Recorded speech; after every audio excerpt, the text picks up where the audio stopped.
मत्ती की इंजील और उसका 24वां बाब जो 51 आयात पर मुश्तमिल है। और यीशु हैकल से निकलकर जा रहा था कि उसके शागिर्द उसके पास आए ताकि उसे हैकल की इमारतें दिखाएं। उसने जवाब में उनसे कहा, क्या तुम इन सब चीजों को नहीं देखते? मैं तुमसे सच कहता हूं कि यहाँ किसी पत्थर पर पत्थर बाकी ना रहेगा जो गिराया ना जाएगा। और जब वो जैतून के पहाड़ पर बैठा था, उसके शागिर्दों ने अलग उसके पास आकर कहा, हमको बता कि ये बातें कब होंगी और तेरे आने और दुनिया के आखिर होने का निशान क्या होगा?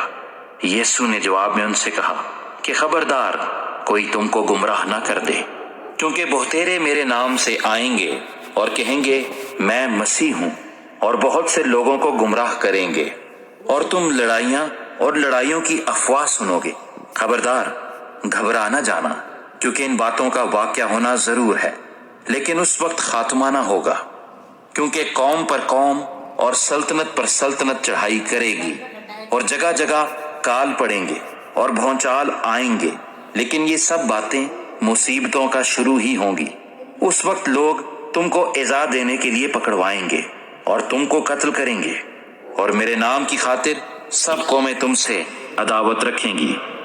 और उस वक्त बहुतेरे ठोकर खाएंगे और एक दूसरे को पकड़वाएंगे और एक दूसरे से अदावत रखेंगे, और बहुत से झूठे नबी उठ खड़े होंगे और बहुतेरों को गुमराह करेंगे, और बेदीनी के बढ़ जाने से बहुतेरों की मोहब्बत ठंडी पड़ जाएगी, मगर जो आखिर तक बर्दाश्त करेगा वो नजात पाएगा।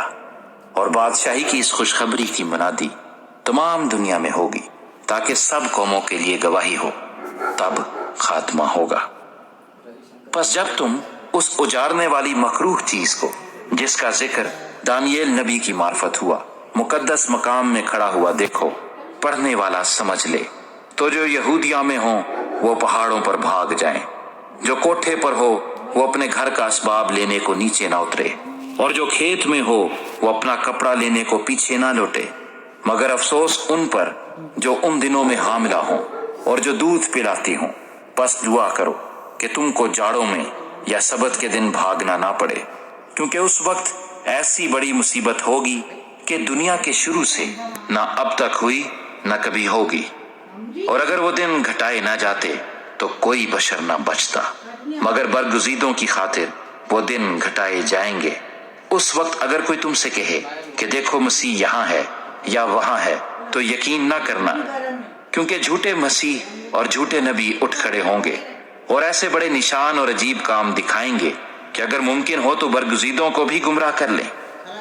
देखो मैंने पहले ही तुमसे कह दिया है। बस अगर वो तुमसे कहें कि देखो वो बियाबान में है, तो बाहर ना जाना, या देखो वो कोठरियों में है, तो यकीन ना करना, क्योंकि जैसे बिजली पूरब से कौंद कर पश्चिम तक दिखाई देती है, वैसे ही इब्ने आदम का आना होगा। जहां मुर्दार है वहां गिद्ध जमा हो जाएंगे।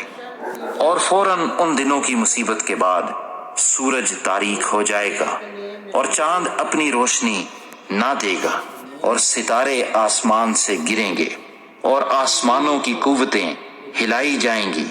और उस वक्त इब्ने आदम का निशान आसमान पर दिखाई देगा, और उस वक्त जमीन की सब कौमें छाती पीटेंगी और इब्ने आदम को बड़ी कुदरत और जलाल के साथ आसमान के बादलों पर आते देखेंगी। और वो नरसिंगे की बड़ी आवाज के साथ अपने फरिश्तों को भेजेगा, और वो उसके बरगुज़ीदों को चारों तरफ से आसमान के इस किनारे से उस किनारे तक जमा करेंगे। अब अंजीर के दरख्त से एक तमसील सीखो। जो ही उसकी डाली नरम होती और पत्ते निकलते हैं, तुम जान लेते हो कि गर्मी नजदीक है। इसी तरह जब तुम इन सब बातों को देखो तो जान लो कि वो नजदीक है, बल्कि दरवाजे पर है। मैं तुमसे सच कहता हूं कि जब तक ये सब बातें ना हो लें, ये नस्ल हरगिज तमाम ना होगी। आसमान और जमीन टल जाएंगे, लेकिन मेरी बातें हरगिज ना टलेगी।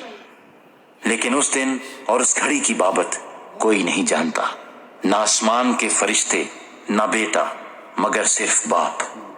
जैसा नूह के दिनों में हुआ, वैसा ही इब्ने आदम के आने के वक्त होगा।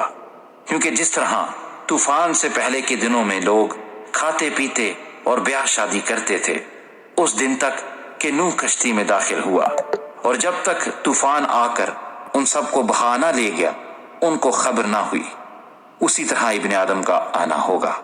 उस वक्त दो आदमी खेत में होंगे, एक ले लिया जाएगा और दूसरा छोड़ दिया जाएगा। दो औरतें चक्की पीसती होंगी, एक ले ली जाएगी और दूसरी छोड़ दी जाएगी। बस जागते रहो, क्योंकि तुम नहीं जानते कि तुम्हारा खुदावन किस दिन आएगा।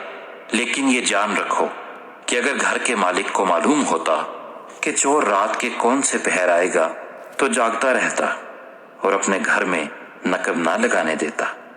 इसलिए तुम भी तैयार रहो, क्योंकि जिस घड़ी तुमको गुमान भी ना होगा, इब्ने आदम आ जाएगा।